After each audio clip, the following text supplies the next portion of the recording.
भक्ती, तिकडे पुण्यात काय परिस्थिती आहे? एटीएम उघडले, शटर उघडले?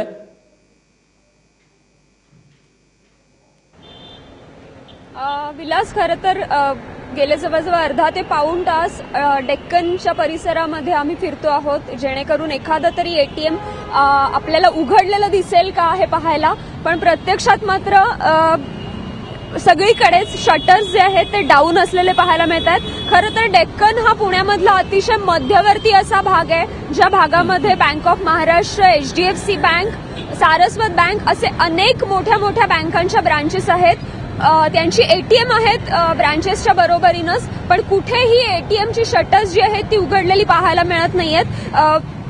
साधारणपणे 8 ते 10 बँकांचे एटीएम आम्ही पाहिले, पण एटीएम न उघडल्यामुळे आज लोकांनी पुन्हा एकदा कालच्यासारख्याच बँकांच्या बाहेर, बँकांच्या ब्रांचच्या बाहेरच रांगा लावल्या होत्या. ही बँक ऑफ महाराष्ट्राची ब्रांच आहे डेक्कनवरची, जी आता उघडली आहे. आणि त्यानंतर एक एक्सचेंज करण्यासाठी नोटा, त्याचबरोबर पैसे काढण्यासाठी ज्या रांगा आहेत त्या बँकेत अक्षरशः झुंबड जी आहे ती सगळी बँकेत शिरलेली पाहायला मिळाली. खरं तर या परिसरामध्ये आत्ताही इथून येस बँकचं एटीएम दिसतं आहे, त्याचबरोबर डीजी बँकचं एटीएम दिसतं आहे. ही सगळी एटीएम या परिसरातली बंद असलेली बघायला मिळतात.